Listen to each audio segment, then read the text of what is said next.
Good morning. ప్రభువైన యేసుక్రీస్తు వారి పరిశుద్ధ నామంలో అందరికీ శుభాలు. ఈరోజు మన అనుదిన ఆత్మీయ ఆహారంగా హెబ్రీయులకు రాసిన పత్రిక 13వ అధ్యాయము 7వ వచనాన్ని ధ్యానించుకుందాం. మీకు దేవుని వాక్యము బోధించి మీ పైని నాయకులుగా ఉన్న వారిని జ్ఞాపకం చేసుకొని వారి ప్రవర్తన ఫలమును శ్రద్ధగా తలంచుకొనుచు వారి విశ్వాసమును అనుసరించుడి.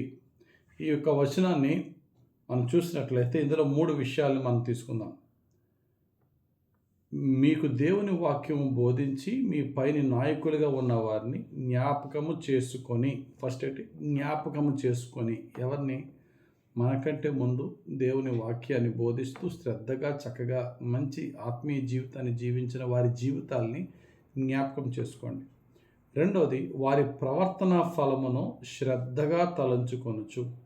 వారు ఎలా ప్రవర్తించారో వారి యొక్క ప్రవర్తన యొక్క ఫలాలు ఏ విధంగా ఉన్నాయి అని జాగ్రత్తగా వారి లైఫ్ని మనము అబ్జర్వ్ చేసి, లేక మెడిటేట్ చేసి, వారి లైఫ్ని అబ్జర్వ్ చేసి తెలుసుకోవాల్సిన సత్యాలు తెలుసుకున్నాక వారి విశ్వాసమును అనుసరించుడి.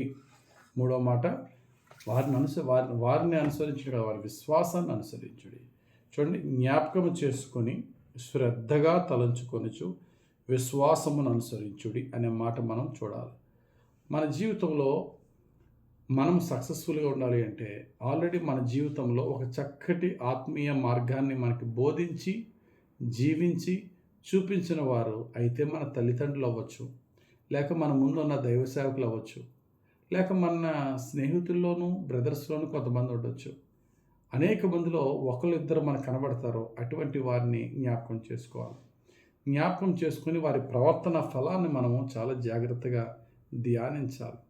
ఉదాహరణకి భక్తుడైనటువంటి పౌలు తిమోతి అనే తన శిష్యుడిని చూసినప్పుడు పౌలు భక్తుడు తన తల్లిను తన అమ్మమ్మను కూడా జ్ఞాపకం చేస్తాడు. నీ తల్లి అయినటువంటి, చూడండి ఒకసారి 2 తిమోతి 1:5, 2 తిమోతి 1:5, ఆ విశ్వాసం మొదట నీ అవ్వ అయిన లోయలోను నీ తల్లి అయిన యునీకేలోను వసించాను. తల్లి అయిన యునీకేలోను అమ్మమ్మ అయినటువంటి లోయలోను కూడా ఏ విధంగా ఉందో. కాబట్టి ఇక్కడ 2 విషయాలు గమనించాలి.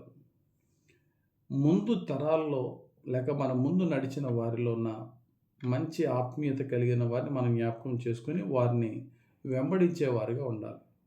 రెండవది, మనం మన తర్వాత తరాల వారికి ఒక మార్గాన్ని చూపించేవారుగా, మనమే అనేకులను ప్రభు కొరకు ఇన్స్పైర్ చేసేవారుగా మనం జీవించాలి. ఈ వాక్యం వింటున్న ప్రతి తల్లి, తండ్రి లేక అమ్మమ్మ, తాతయ్యలు గమనించవలసింది ఏంటంటే, మీ పిల్లలకి, మనమందరం కూడా మన పిల్లలకి ఒక ఎగ్జాంపులరీ లైఫ్ జీవిస్తున్నామా? మా నాన్నలాగా, మా అమ్మలాగా నేను బ్రతకాలి అనే కోరిక, అనే చక్కటి ఆశ మనల్ని బట్టి వాళ్ళకి కలుగుతుందా లేదా? మనమే ఒక బ్యాడ్ ఎగ్జాంపుల్స్గా ఉంటే మనం వాళ్ళకి ఏం బోధించగలం? భక్తుడైనటువంటి పౌలు తిమోతిని తన తల్లిని అమ్మమ్మని కూడా జ్ఞాపకం చేసినట్టుగా మనం చూస్తున్నాం. ఇశ్రాయేలు చాలా తరాల వరకు మోషేని వారి యొక్క హీరోగా పెట్టుకుని నడిచారు. దావీదు తన తర్వాత తరాలకి ఒక మంచి నాయకునిగా ఆయన జీవించాడు. యేసుక్రీస్తు తర్వాత ఆదిమ సంఘం మొదలుకొని నేటి వరకు అపోస్తుల బోధలో, అపోస్తుల సహవాసంలో, అపోస్తుల పోలి నడిచిన జీవితంలో మనం ఉన్నాం. మనము మనకంటే ముందు నడిచిన వారికి వారి యొక్క జీవితాల్ని మనం జ్ఞాపకం చేసుకోవాలా, ధ్యానించాలి, వారిని అనుసరించాలి. ఇక్కడ వాళ్ళని ఇమిటేట్ చేయడం అంటే, ఇక్కడ లాస్ట్ మాట విశ్వాసము అనుసరించుడి అన్నాడు. వారి విశ్వాసం అనుసరించుడి ఎలా ఉందంటే, ఒక హీరోని, ఒక ఫిల్మ్ యాక్టర్ని కానీ, లేక ఒక స్పోర్ట్స్ హీరోస్ని కానీ చూసినప్పుడు వారి లాంటి డ్రెస్సింగ్, వారి లాంటి హెయిర్ స్టైలు, వారిని అనుసరించడం అనేది జరుగుతుంది. కానీ ఒక దైవ సేవకుడిని అనుసరించే విధానం అది కాదు.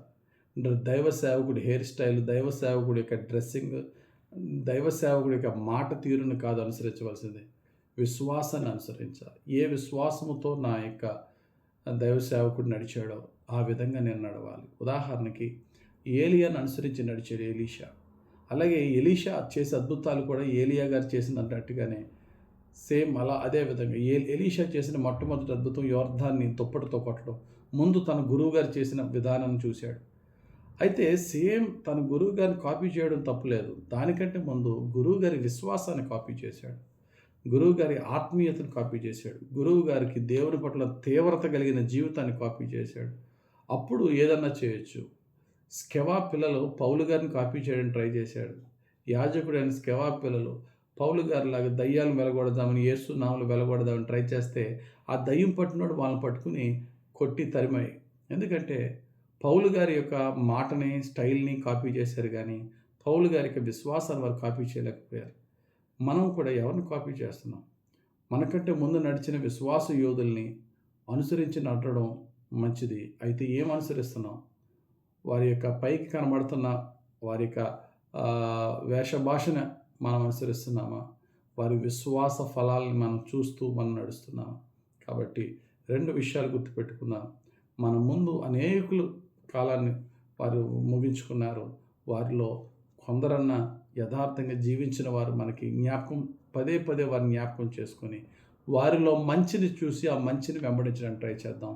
రెండవదిగా మనల్ని చూస్తున్న ప్రస్తుత తరం కానీ, తర్వాత తరం కానీ మనం ఒక ఎగ్జాంపుల్గా ఉందాం. అట్లీస్ట్ మన ఫ్యామిలీ మెంబర్స్కి, మా డాడీ లాగా, మా మమ్మీ లాగా, మా తాతలాగా, మా అమ్మమ్మలాగా, నానమ్మలాగా నేను ఉండాలి అనే విధంగా మనం జీవించి ఇతరులకు మరి ఒక మంచి మార్గాన్ని మనం నడిచి చూపిద్దాం. ఆ విధంగా ఒక చక్కటి క్రైస్తవ కుటుంబాన్ని, క్రీస్తు రాజ్యాన్ని మనం కట్టగలం. దేవుడు తన పరిశుద్ధ వాక్యం మన జీవితంలో నెరవేర్చునుగాక. ఆమేన్. పరిశుద్ధుడా, ప్రేమ కలిగిన తండ్రి, ఈరోజు మీరు ఇచ్చిన వాక్యం బట్టి స్తోత్రాలు. మా ముందు నడిచిన వారి విశ్వాస జీవితాన్ని జ్ఞాపకం చేసుకుని, శ్రద్ధగా వారి యొక్క జీవితాన్ని, వారి యొక్క ఫలాలను మేము తలంచి, వారి విశ్వాసాన్ని అనుసరించే జీవితం మాకు దయచేయమని, మంచి మెంటార్స్ని మేము కలిగి ఉండి, అయ్యా మంచి దైవ సేవకుల్ని, విశ్వాస యాత్రలు చక్కగా వారి యొక్క లైఫ్ని తండ్రి మంచి గొప్ప ముగింపు కలిగిన వారి జీవితాన్ని మేము అయ్యా ఇన్స్పిరేషన్గా తీసుకుని, యేసయ్యా నిన్ను పోలి నడిచే భాగ్యం మాకు దయచేయమని యేసుక్రీస్తు వారి పరిశుద్ధ నామములో ప్రార్థించి వేడుకొనుచున్నాం తండ్రి. ఆమేన్. తండ్రి యొక్కయు, కుమారుని యొక్కయు, పరిశుద్ధాత్మదేవుని అభిషేకం మనల్ని, మన కుటుంబాలని ప్రభువుకు మహిమార్థంగా, మనకి దీవెనకరంగా, అనేకులకు సాక్షార్థంగా, ఇన్స్పిరేషనల్గా పరిశుద్ధాత్మ మనల్ని జీవింపచేయునుగాక. ఆమేన్. God bless you. Have a very blessed day.